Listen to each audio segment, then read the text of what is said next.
आलू से सोना पैदा करना चाहता है। अभी तो उसने हद ही कर, मैंने अभी तक नाम नहीं लिया है और मैं नाम लेता भी नहीं हूँ ऐसे लोगों का। नाम ले लूं तो मुझे सुबह ही नहाना पड़े जल्दी 5 बजे। इधर सुनो आप, उन्होंने उनकी कोई गलती नहीं है इसमें। गलती ये है कि मुझे बुलाया क्यों। सच्ची घटना बता रहा हूँ। अभी उन्होंने भारत जोड़ो यात्रा निकाली ना। देखो 52 साल के कुंवारे ने भारत जोड़ो यात्रा निकाली। विधायक जी हमेशा सलाहकार अच्छे रखना। जब भी डुबाएंगे सलाहकार ही डुबाते नेता को। नेता की जान उसके चमचे ही लेते हैं। नेता इतना बुरा नहीं होता है। अब वो नेता तो बेचारा फ्रेश माल आता है, अब उसको जैसे सलाहकार मिल जाते हैं। अब 52 साल के कुंवारे आदमी की यात्रा कहाँ से निकला? कन्याकुमारी से। लॉजिकली मिस्टेक देखो, वो गई कहाँ? कश्मीर।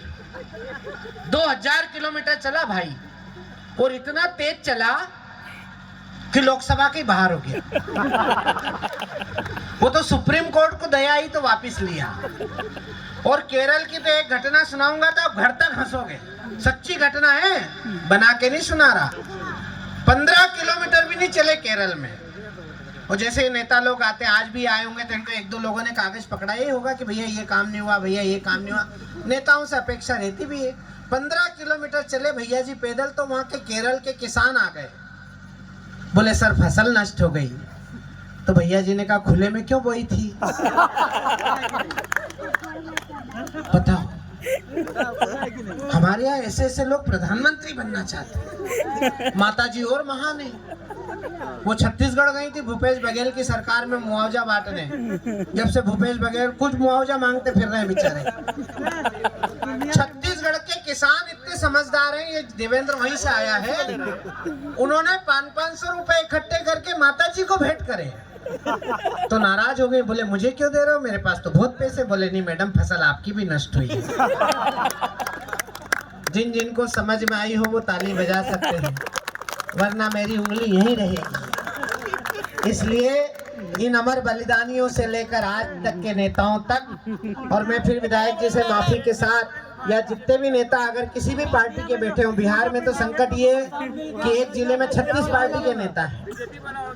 अब हमसे तुम उम्मीद करो कि हम उसके खिलाफ नहीं बोलेंगे। हम किसी के खिलाफ नहीं है। हम नेताओं के खिलाफ बोले भी तो आप ये समझ लेना कि उसका बिहार से कोई लेना देना नहीं।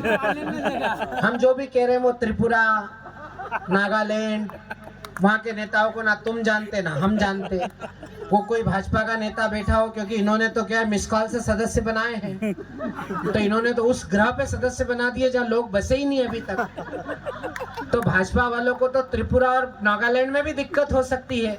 तो फिर हमारी कविताएं अमेरिका, इंग्लैंड, जापान के नेताओं के लिए है। तो आपसे कोई लेना देना नहीं है, बुरा मत मानिएगा। लेकिन मैं आइए इस बीच एक ऐसे कवि को आपको सुनवाता हूं जो गीत की धारा का प्रांजल स्वर है, जिसके पास शिल्प भी है, जिसके पास तेवर भी है, जिसके पास प्रस्तुति भी है, और जो कवि सम्मेलन की समग्र